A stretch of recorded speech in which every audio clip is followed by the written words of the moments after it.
when a quiet art teacher returns to her Alabama hometown after her mother's death. She stumbles upon her cousin's long-forgotten disappearance and uncovers a chilling truth buried under family traditions. A false police report and a locked crawlspace her uncle swore never to open. Janelle Price, 34, a soft-spoken but emotionally intelligent black woman who left town after high school. She's recently divorced, grieving her mother's death and returning to clean out her childhood home. Before we uncover today's case, a quick reminder. If you haven't subscribed yet, now is the time. Hit that subscribe button and turn on the notification bell so you never miss a single clue, twist, or breakthrough in the stories to come.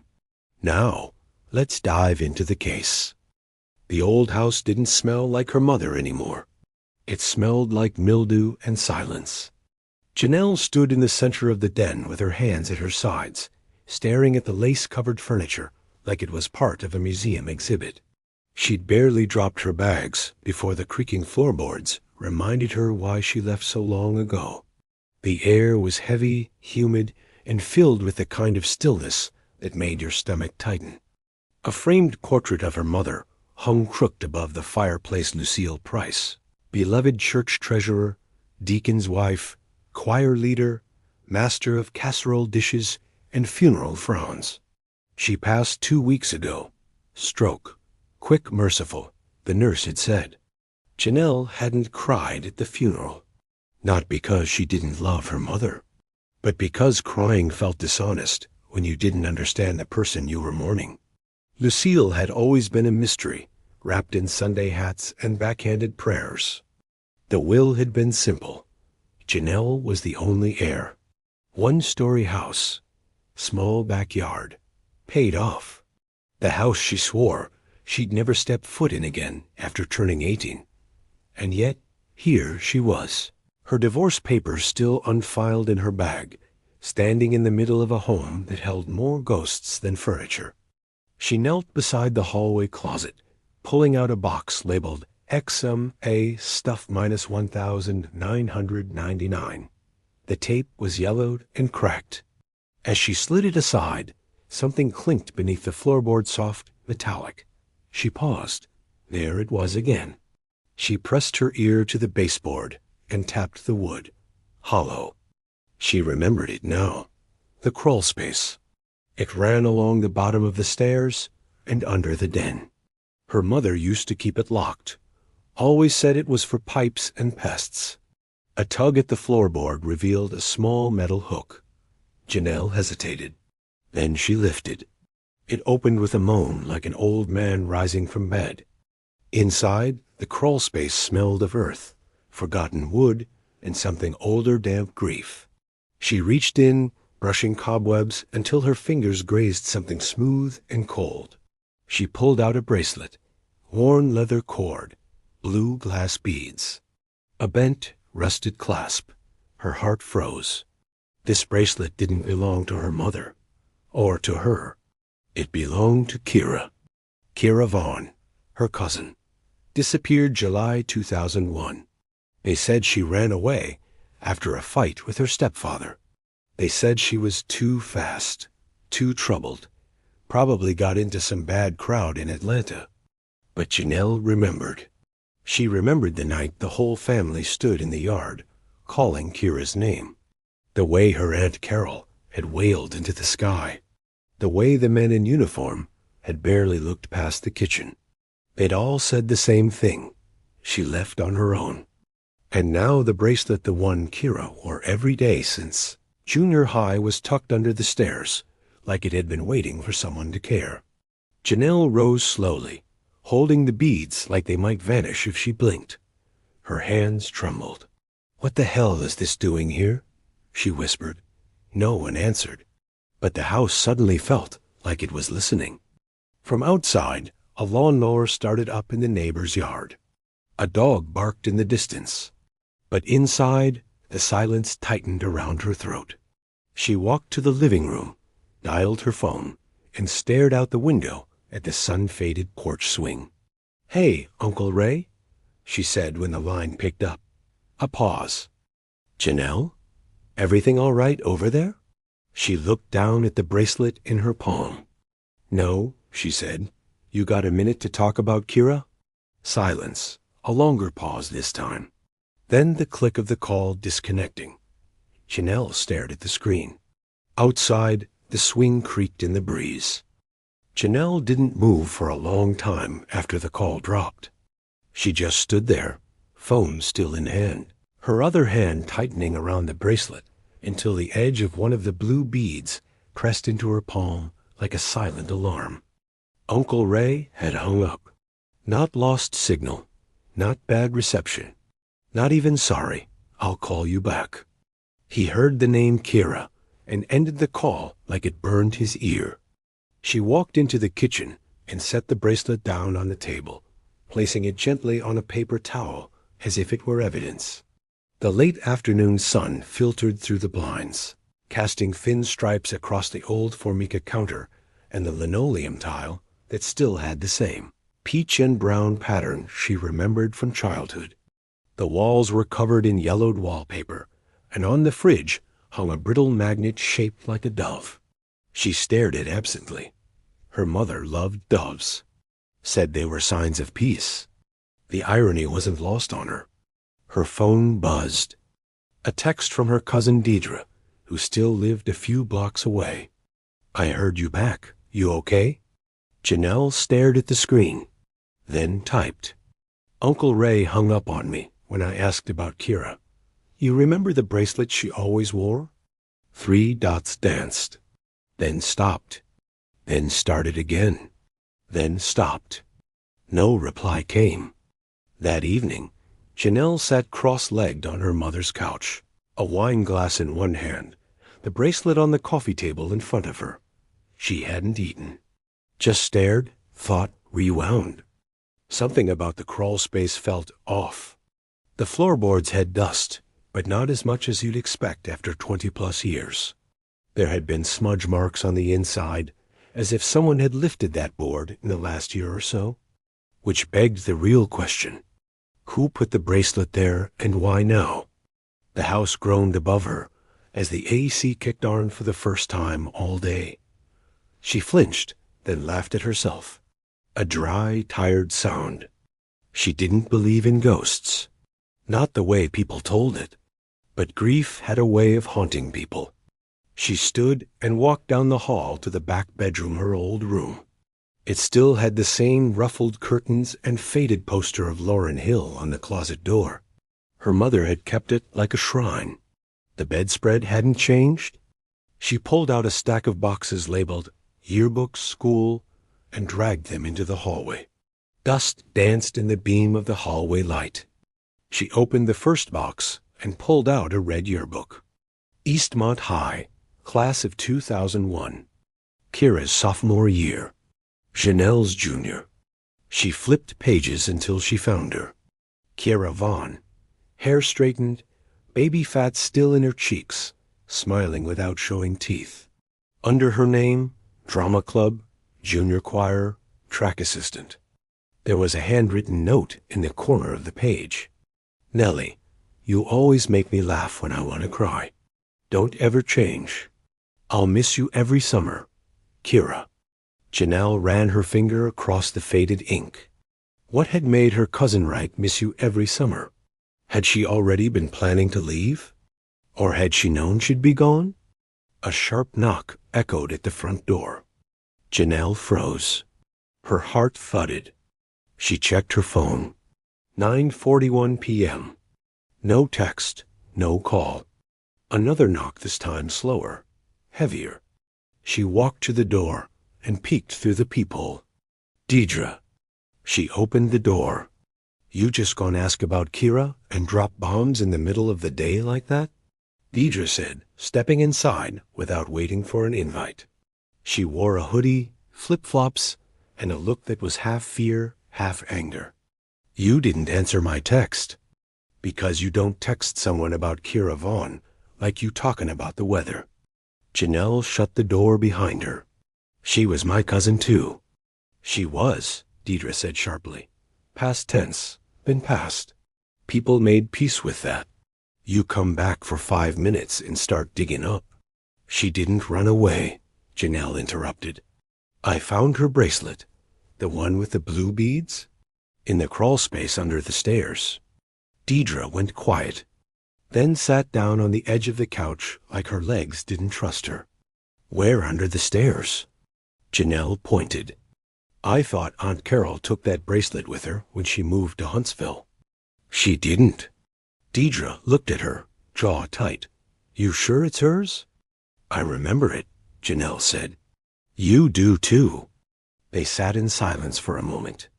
I was with her that afternoon, Deidre whispered. The day she vanished. I never told nobody because, she swallowed, because the last time I saw her, she was crying. She told me she needed to tell somebody something, but didn't trust no one else. Tell what? Deidre shook her head. She never got the chance. She said she'd come back the next day. She never did. Janelle leaned forward. Did you tell the police? No, Deidre said, her voice breaking. Because my mama told me not to. Said it would just make things harder on everyone. Said it wasn't our business anymore. So they just moved on? Whole damn neighborhood did. Janelle stood, her voice low, steady now. Well, I'm not moving on. Deidre looked up at her, eyes glassy. You think you're gonna fix it now? All these years later? She whispered. No, Janelle said. But I'm gonna find out why my cousin never came back. Outside, a car crept slowly down the block. Inside, the house seemed to breathe again. The next morning, Janelle awoke to the distant sound of choir music drifting through the open window. Not from a speaker, but live. The kind of layered harmony that could only come from a Southern Baptist church warming up before service. She glanced at the time, 8:12 a.m. Sunday. She hadn't planned on going. But something about the bracelet, about Dodgery's face last night, about the way Uncle Ray hung up the second he heard Kira, it clung to her like thick heat. She pulled a black sundress from the suitcase she hadn't unpacked and slipped on low heels she almost didn't bring. As she applied mascara in the dim mirror above the bathroom sink, she whispered to her reflection, just keep your eyes open. Don't say a word unless you have to. By 9 a.m. she was sitting in the third row of Penty, Harmony Missionary Baptist Church, fanning herself with a laminated program while the congregation swayed and called out, Amen, and Yesu Pastor, to Reverend Holland's opening words. Some faces she recognized. Others looked at her with the kind of tight smile that meant we remember you, but we don't know what you came back for. She spotted Uncle Ray, third pew on the left, alone.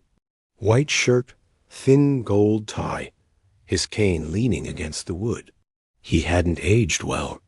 His once proud shoulders now curved slightly forward, but his eyes, those hadn't changed. Cold, calculating. He saw her.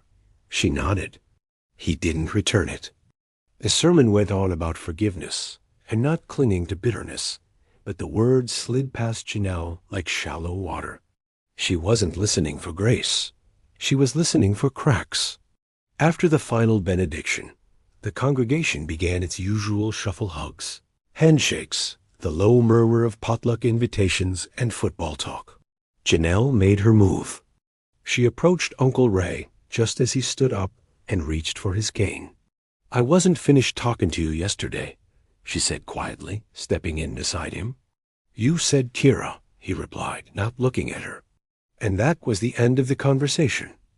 She didn't run away, Janelle said, her tone low but firm. I found her bracelet in Mama's crawlspace.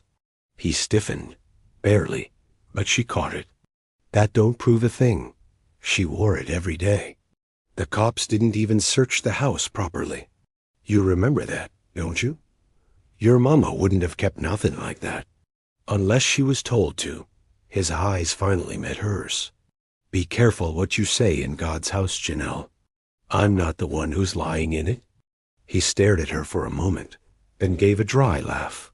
You always were the mouthy one. She stepped back. You always were the coward." He turned and walked off, slower than she remembered, but without saying another word. Later that afternoon, Janelle sat with Deidre on the back porch of her mother's house, sipping sweet tea and swatting away mosquitoes. "I poked around on Facebook," Deidre said. "You know who I saw commenting on a throwback post from 2001? Janelle glanced over. "Sheriff Dwayne Keller, the one who handled Kira's case."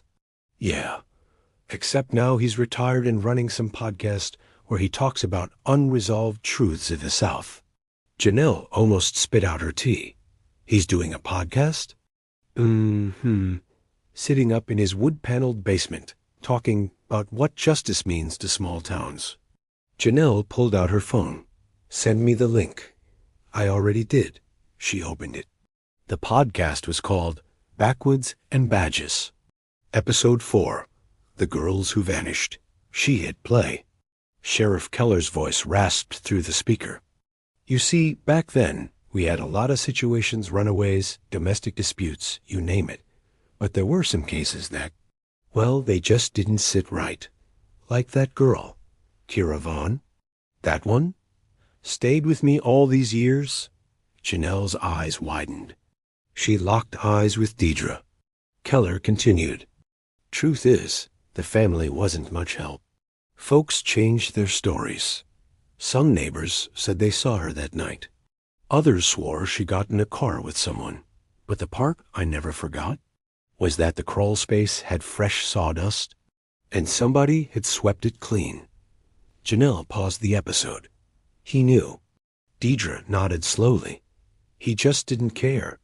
"No," Janelle said. "He chose not to." That night, Janelle returned to the crawl space, armed with gloves, a flashlight, and her phone camera. She opened the same floorboard and crawled halfway inside. The space was tighter than she remembered. Her knees pressed into dirt. Spiderwebs clung to her arms like whispers. She swept the beam of the flashlight across the walls. Then she saw it, a faint symbol etched into the wooden beam. 3 letters, carved crudely. KVH, Kira Vaughn. Her breath caught. Below it a tiny red smear, long faded, but still there. She took a photo, then another. Suddenly her phone buzzed in her hand. Unknown number. She answered, heart racing. A deep voice on the other end. "Stop digging, Janelle. Let her rest." Click. The line went dead. The next morning, the light in Montgomery felt different. The sky was washed pale, and the breeze carried the scent of dust and dogwood. But Janelle didn't feel calm. She hadn't slept. That voice on the phone still echoed through her bones deep, sure, and threatening in the way only someone familiar could be. She made coffee, but didn't drink it. Instead, she sat at the kitchen table, eyes fixed on the printed photo of Kira's initials, carved into the crawlspace beam. Her thumb hovered over the play button on the rest of Sheriff Keller's podcast. She pressed it. But in my career, what you learn is some folks got the right name, the right family. That makes truth hard to get to. And sometimes, justice don't work in daylight. It hides in basements, closets, or church pews. He knew. Maybe not everything, but enough. By noon, Janelle drove to the small courthouse annex on Pelham Street. She wasn't after the sheriff. Not yet. She wanted a paper trail. She asked the clerk for any old property filings, incident reports, or domestic disturbance calls tied to the Vaughn family in 2001. The woman behind the counter gave her a skeptical look, then walked to the back. 20 minutes later, Janelle had a manila folder in hand. One thin report stood out, dated July 14, 2001. A single domestic disturbance call logged to Carol Vaughn's residence, placed at 10:47 p.m. Caller, anonymous. Complaint. He hit her, screaming. Something bad going on in there. Police response time. No unit dispatched. Call closed due to lack of corroboration. That was the night Kira disappeared. Her aunt's house was just 5 minutes from where her mother lived. Janelle stared at the paper until the edges blurred. The system never looked, because it didn't want to. That night, she drove to the house on Hickory Trace Lane, once Carol Vaughn's. The current owner was an older woman named Mrs. Connolly, who let Janelle in after a story about wanting to feel closer to family. Inside, the layout hadn't changed. The same long hallway, same creaky boards near the back door. But when Janelle stepped into the garage, her chest tightened. The concrete near the water heater looked newer. She crouched, ran her fingers along the edges. The cement had been patched. Hastily, Mrs. Connolly stood behind her, arms crossed. "I always wondered about that spot. Had a plumber say there wasn't any line running under it. Do you mind if I—" Janelle gestured to her phone. "Just a photo." Mrs. Connolly nodded slowly. Janelle snapped 3 and left before the air got too heavy to breathe. The next morning, she called a private investigator named Rhonda Epps out of Birmingham, a black woman with a military background and a reputation for getting answers when everyone else got tired. By the afternoon, Rhonda was standing in the crawl space. "That's blood," she said after testing the faded smear. "Old, but real. And the initials?" Rhonda nodded. "Your cousin wanted someone to find this." "She was only 16, Janelle whispered. "That's old enough to know fear. Old enough to beg a wall to remember you." Rhonda left with the photos, the bracelet, and a promise. "I'll get a warrant request started for the garage," she said, quietly. 3 weeks passed, no word.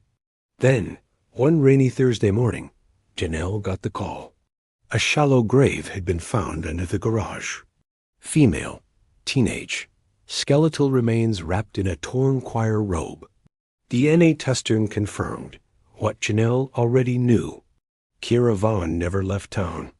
She'd been silenced, hidden, like a sin no one wanted to admit.